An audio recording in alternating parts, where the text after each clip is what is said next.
Ready start. पश्चिम Asia में संघर्ष को खत्म करने के लिए अमेरिका और ईरान के बीच भले ही सहमति बन गई है और हो सकता है कि शांति समझौते को दोनों देश जल्द ही अंतिम मंजूरी दे दें, लेकिन भारत समेत कई देशों में ऊर्जा संकट से तत्काल राहत नहीं मिल पाएगी।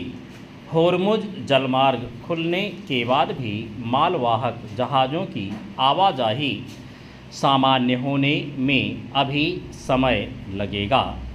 ऐसे में तेल और गैस की कमी का सामना कर रहे देशों में संकट और गहरा हो सकता है।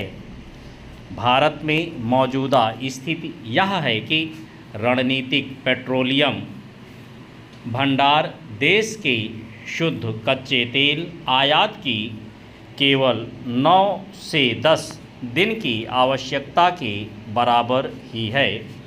ऊर्जा पर्यावरण एवं जल परिषद की ओर से बुधवार को जारी एक रिपोर्ट में यह जानकारी सामने आई है।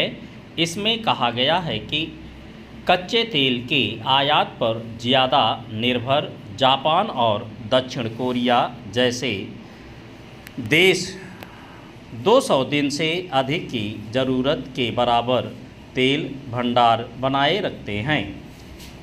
इस लिहाज से आबादी के आधार पर देखा जाए तो भारत के रणनीतिक तेल भंडार अन्य देशों के मुकाबले बेहद कम हैं और यह स्थिति ऊर्जा सुरक्षा के मोर्चे पर बड़े जोखिम की ओर इशारा करती है।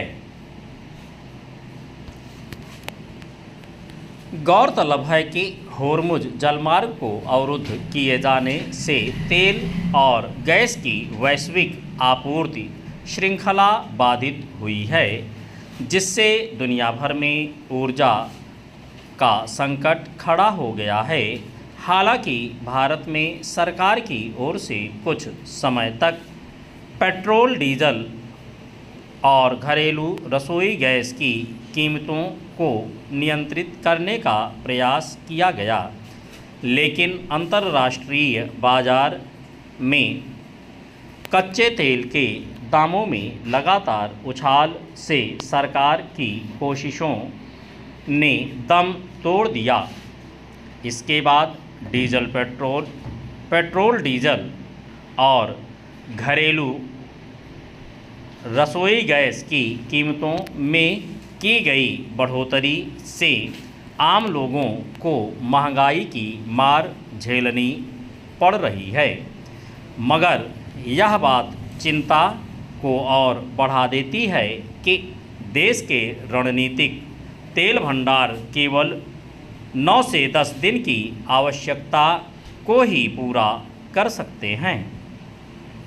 ऐसे में यह सवाल उठना स्वाभाविक है कि क्या देश में तेल का संकट इतना गहरा हो गया है कि किसी आपात स्थिति के लिए भी पर्याप्त मात्रा में भंडारण नहीं हो पा रहा है, या फिर सरकार अभी भी मौजूदा संकट और निकट भविष्य में इससे पैदा होने वाली चुनौतियों को गंभीरता से नहीं ले रही है।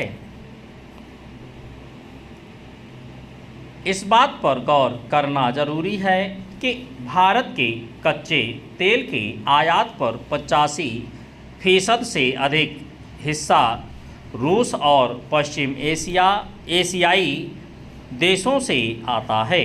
ऐसे में अगर आपूर्ति में किसी भी तरह का व्यवधान आता है तो स्थिति से निपटने की क्षमता सीमित हो जाती है, यानी कच्चे तेल, LNG और LPG के समुद्री परिवहन मार्गों में रुकावट का सीधा असर ईंधन की कीमतों और महंगाई पर पड़ता है।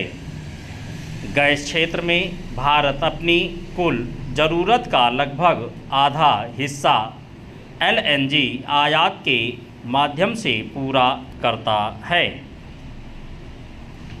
समाप्त।